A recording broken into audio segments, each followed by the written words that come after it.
Hello बच्चों, let's read a given question. The question says a current is flowing through a horizontal power line from south to north direction. The direction of magnetic field at a point 0.5 meter above it is towards option A north, option B south, option C west, option D east.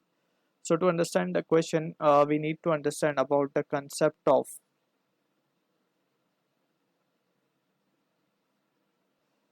right hand thumb rule. Yeah, basically we can say it has to be right hand rule.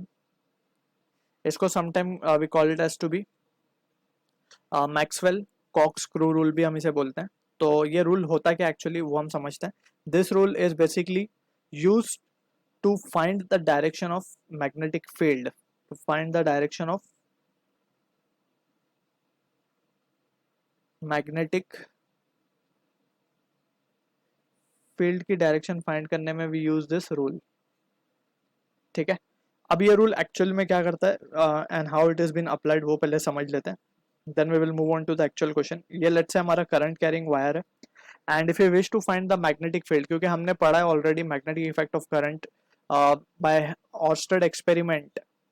According to him, we can see that whenever a current carrying wire is there, it is been surrounded by a magnetic field. अब magnetic field का direction अगर चाहिए, so we need to just put the thumb of right hand in the direction of current, and we need to curl the finger of right hand around this wire.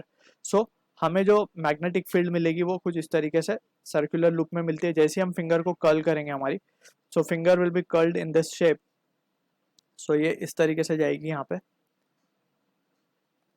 Right इस तरीके से, और ये current का direction ऊपर show कर देना थोड़ा. तो यहाँ पे इस तरीके से ये होगा. अब यहाँ पे हम देख सकते हैं on the right side of the wire we can see के मैग्नेटिक फील्ड पेपर के अंदर जा रही होगी. So it will be inward, और वी कैन जस्ट इनवर्ड को हम क्रॉस से शो करते हैं, और on the left side it will be outward. Outward को हम इस सिंबल से शो करते हैं, डॉट वाले, dot with a circle around it.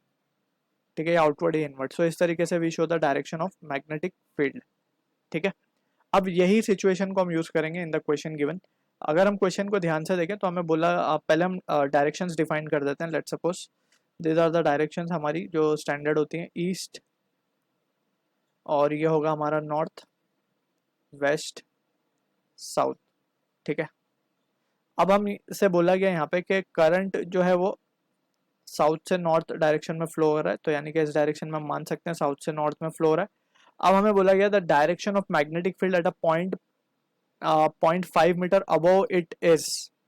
Above it is का मतलब है ऊपर की तरफ, यानी कि पेपर के बाहर की तरफ. इसको थोड़ा सा अगर हम 3D में विजुअलाइज करें, सो ये अगर हमारा वायर था, हम डायरेक्शंस को थोड़ा टिल्ट करके समझते हैं 3 डायमेंशन में. ये नॉर्थ था, ये हमारा साउथ था, करंट इस तरीके से फ्लो हो रहा था. ठीक है, अब इसके ऊपर बोला गया हमें 0.5 मीटर ऊपर. ठीक है ना,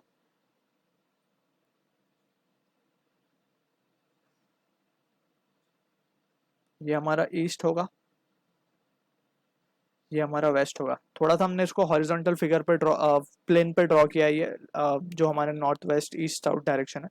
तो इस तरीके से ये ऊपर है, यानी कि अगर हम इस केस में देखें तो ये ऊपर मतलब बाहर की तरफ होगा ये. ठीक है, अब यहाँ पे मैग्नेटिक फील्ड किस डायरेक्शन में होगा, that we are interested in calculating. तो सिंपल क्या करेंगे हम, by right hand thumb rule क्या करेंगे, we need to point the thumb of right hand in the direction of current and we need to curl the finger. जैसे ही हम finger curl करेंगे, सो फिंगर कर्ल करने से हमें पता चलेगा कि ये पॉइंट के ऊपर मैग्नेटिक फील्ड जो है वो इस तरफ आएगी, बाहर की तरफ.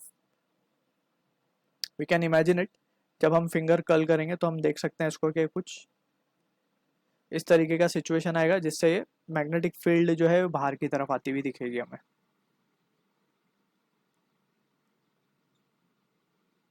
इस तरीके से. ठीक है, तो यहाँ पे हम देख सकते हैं क्लियरली कि it is moving in the direction towards east. यहाँ पे ईस्ट है हमारा, तो ये ईस्ट की तरफ जा रही है. तो from this we can say कि the direction of magnetic field above it is towards east, यानी कि option D will be the answer for this question. I hope you understood the solution. All the best.